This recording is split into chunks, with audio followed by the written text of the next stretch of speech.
최순실 게이트와 관련해 박근혜 대통령이 또다시 사과한 데 대해 지역민들은 참담하다는 반응을 보였습니다. 거듭된 사과에도 부정적 여론을 되돌리기에는 역부족입니다. 박근혜 대통령 지지도가 역대 최저인 5%로 떨어진 가운데 광주 전남 지역 지지율은 0%를 기록했습니다. 회사 메일을 해킹당해 중국 업체와의 거래 대금을 송두리째 날리는 인터넷 사기 피해가 잇따르고 있습니다. 광주 비엔날레에 대한 정부의 예산 지원이 국제 행사 지원 일몰제 방침에 따라 큰 폭으로 줄어들게 됐습니다. 여러분 안녕하십니까? 박근혜 대통령이 최순실 게이트와 관련해 또다시 사과한 데 대해 지역민들은 참담하다, 걱정된다는 반응을 보였습니다. 대통령이 사과를 거듭하고 특검도 수용하겠다는 입장을 보였지만 부정적 여론을 되돌리기에는 역부족인 듯 보입니다. 김철원 기자입니다. 열흘 만에 다시 이루어진 박근혜 대통령의 대국민 사과에 시민들의 관심이 집중됐습니다. 시민들은 참담하다면서도 대통령의 진심을 믿기 어렵다는 반응을 보였습니다. 박 대통령이 사과할 때마다 새로운 사실이 계속 드러나는데 무엇이 진실인지 어떻게 믿겠냐는 겁니다. 사과를 했는데 그것이 하도 이 정치에서 거짓말을 잘하니까 믿을 수가 없어. 대통령 말도 어떻게 믿어야 할 것인가 믿을 것인가 이것도 모르겠고. 사실상 국정 공백 사태에 빠진 나라의 앞날이 걱정된다며 착잡해하는 시민들도 많았습니다. 걱정이 되긴 해요. 앞으로 이 사회가 어떻게 돼갈지 좀 그게 의문이에요.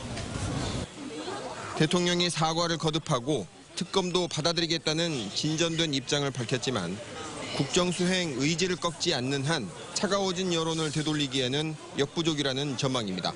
대통령으로서의 정상적인 국정 운영을 계속하겠다는 그런 얘기를 좀 결국은 한 셈이 돼가지고 이 문제로 지금의 그 시국이 수습이 되리라고 기대하기는 불가능해 보입니다. 대통령 하야와 탄핵만을 요구할 게 아니라 정치 권력 시스템의 개혁이라는 근본적 문제를 고민해야 한다는 주장도 나오고 있습니다. 대통령의 전횡을 막을 수 있는 이런 구상을 해야 한다고 생각합니다. 주말과 휴일에도 시국선언과 박 대통령 하야를 요구하는 집회가 예정된 가운데 다음 주에는 퇴진 요구의 수위와 강도가 더 높아질 것으로 예상됩니다. MBC 뉴스 김철원입니다. 박근혜 대통령 지지도가 역대 최저인 5%로 떨어진 가운데 같은 조사에서 광주 전남 지역의 대통령 지지율이 0%를 기록했습니다. 한국갤럽이 실시한 여론조사에서 전국 성인 1,005명을 상대로 조사한 대통령 직무 수행평가에서 광주 전라 지역은 잘하고 있다 0%, 잘못하고 있다 93%에 달했습니다. 각종 여론조사를 통틀어 박근혜 대통령에 대한 지지도가 0%를 기록한 것은 처음 있는 일인 것으로 알려졌습니다. 전라남도 내 22개의 시군의 농민들이 도청 앞에 모여 박근혜 정권 퇴진 집회를 열었습니다.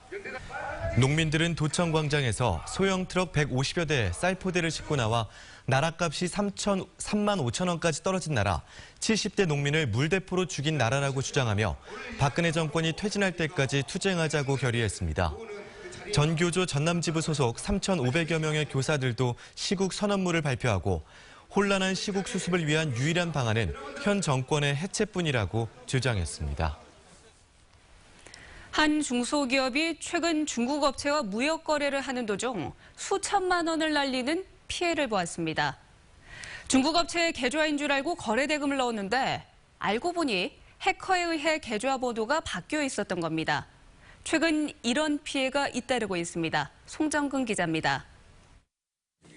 중국 기업으로부터 고무 원자재를 수입해와 가전제품을 생산하고 있는 전남의 한 중소기업. 2주 전 최근에 거래한 물품 수입 대금 2천만 원을 엉뚱한 계좌로 보냈다는 사실을 알게 됐습니다. 누군가 중국 업체 이메일을 해킹한 뒤 중국 업체와 한국 업체에 각각 허위 메일을 보내 거래 계좌 등을 바꾼 겁니다. 이게 이제 처음이라가지고 저도 좀 황당한데 오랫동안 거래를 하다 보니까 이게 이제 서로 믿고 하는 부분들이 있었거든요. 그러니까 너무 믿고만 기다렸던 거예요. 최근 비슷한 수법의 범행이 잇따르고 있습니다. 지난 3월에도 국내 모 대기업이 국제 이메일 해킹으로 240억 원의 손해를 입어 검찰 수사를 의뢰하기도 했습니다. 이렇게 이메일을 해킹당해 피해를 입은 한국 기업은 최근 3년 동안 모두 70여 곳. 이메일 해킹 범죄는 거래처의 이메일과 비슷한 가짜 이메일 주소를 만들어 피해 업체에 보내기 때문에 범행을 눈치채기 어렵습니다. 범죄자들이 주로 아프리카나 유럽 등 해외 인터넷 주소를 사용하다 보니 국제공조를 통해 수사를 해야 하는 어려움이 있고 피해 사실을 알게 되더라도 외국 계좌로 돈이 송금돼 인출 차단 등의 한계가 있습니다. 이메일 계정이나 아니면 거래 관계 시에 사용하는 계좌 같은 것은 단일한 계좌를 사용하는 게 좋고요. 그게 변경됐다면 반드시 유선상으로 상대방 거래사하고 다시 한번 확인을 하는 게 필수입니다. 광주 전남에서 외국 기업과 무역 거래를 하는 업체는 모두 3,300여 곳. 기업들의 세심한 주의와 대비가 필요해 보입니다. MBC 뉴스 송정근입니다.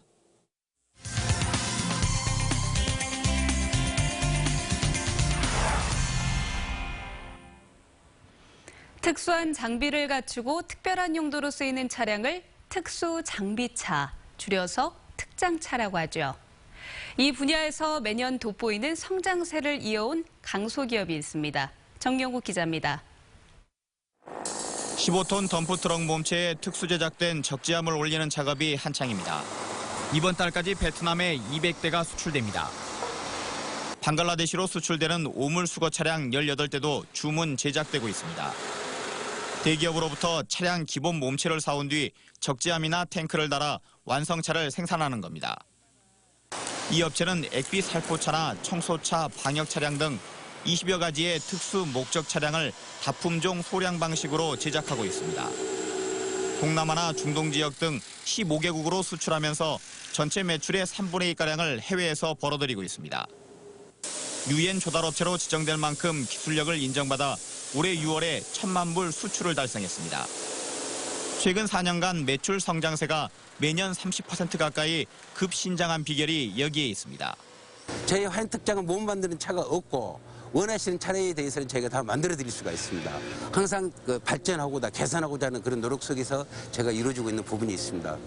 국가별 상황에 따른 맞춤형 특수 차량 제작을 위해 기술자 양성에 힘쓰는 한편 해외 마케팅 전문가를 영입해 글로벌 시장 개척에 주력한 것도 고속 성장의 원동력이 되고 있습니다.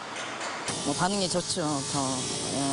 특히 한국 자동차에 대해 관심이 있고 그런 고객을 찾아가니까 아마 관심이 있고 그러죠. 이 업체는 앞으로 5년 내에 매출 1,000억 원 달성을 목표로 수륙 양용차나 무인 주행차 등 기술 개발에 박차를 가하고 있습니다. 이를 바탕으로 특장차 분야 광주 1번 기업으로 자리매김하겠다는 각오입니다. MBC 뉴스 정용욱입니다. 광주 비엔날레에 대한 정부의 예산 지원이 큰 폭으로 줄어들게 됐습니다.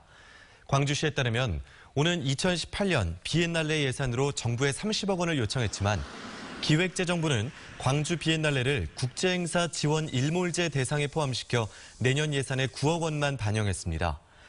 광주시는 10억 원 이상 지원되는 국제행사에 일몰제가 적용되기 때문에 오는 2018년에 추가로 9억 원을 지원받을 가능성은 있지만 그렇더라도 요청한 액수보다 12억 원이 줄어들게 된다고 말했습니다.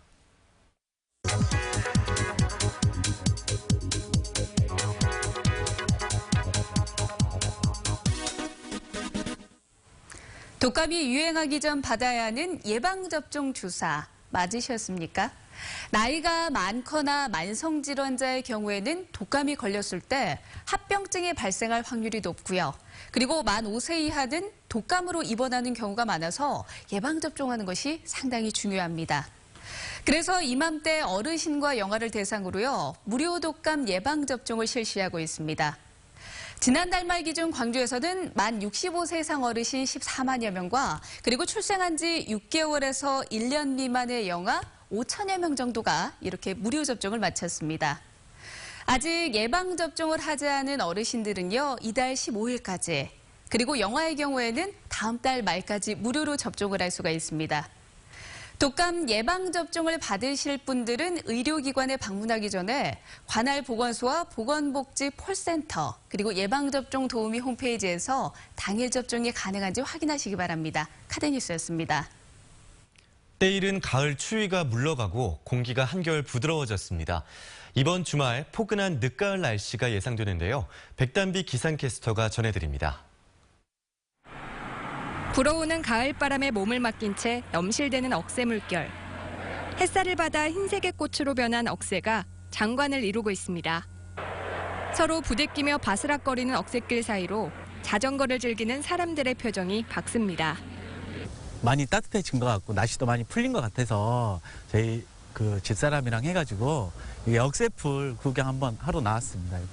이번 주말 맑은 날씨가 이어지는 가운데 낮 기온이 20도 안팎까지 오르면서 한낮에는 포근하겠습니다.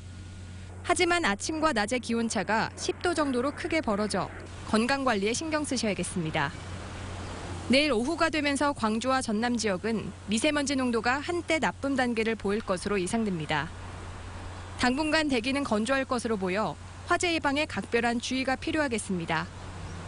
다음 주 초쯤에는 비가 내리면서 다시 기온이 뚝 떨어질 것으로 보입니다.